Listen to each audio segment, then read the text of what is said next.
नमस्कार दोस्तों। आज हम लोग समांतर श्रेणी के व्यापक रूप पर चर्चा करेंगे। किसी समांतर श्रेणी का व्यापक रूप क्या होता है?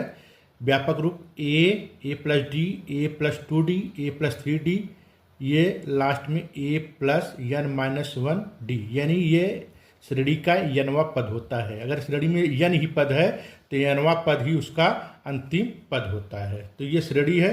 तो श्रेणी का ए क्या है? श्रेणी का प्रथम पद है। डी क्या है?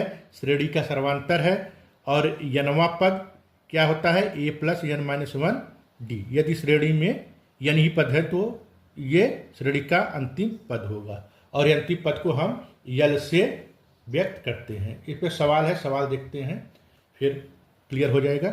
समांतर श्रेणी AP 3, 8, 13, 18 का कौन सा पद 78 है? तो श्रेणी दिया गया है 3, 8, 13, 18। इसमें प्रथम पद क्या होगा? प्रथम पद 3 है। सर्वांतर क्या होगा? अगर 8 में से 3 घटा दें या 13 में से 8 घटा दें या 18 में से 13 घटा दें, जो अंतर आता है वही सर्वांतर है। तो 8 में से 3 घटा दिए, सर्वांतर कितना आ गया? 5। अब हम मान लेते हैं nवां पद ही 78 है। तो nवां पद क्या होता है? nवां पद होता है यल बराबर a plus n minus 1d। यल कितना है? 78।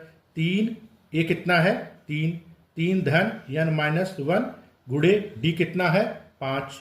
इस तरह हम देख रहे हैं कि n माइनस 1 गुणे 5 बराबर 78 माइनस 3, ये आ गया 75।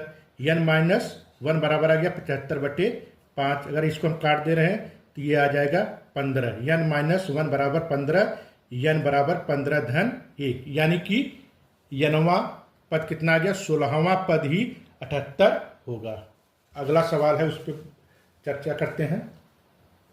समांतर श्रेणी AP 7, 13, 19, 205, लास्ट पद क्या है? 205 में कितने पद हैं? तो समांतर श्रेणी ये है। इसका प्रथम पद क्या हो जाएगा? 7।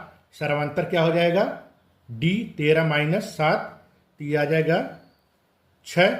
13 माइनस 7 बराबर ये 6 क्या आ गया? सर्वांतर। और अंतिम पद 205।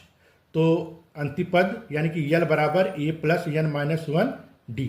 तो कितना है ये? 205 धन 7 धन n माइनस 1 गुणे 6, यानी कि n माइनस 1 गुणे 6 बराबर 205 ऋण 7। ये आ गया 198, यानी कि n माइनस 1 बराबर 198 बटे 6। ये कट गया, ये आ गया 33।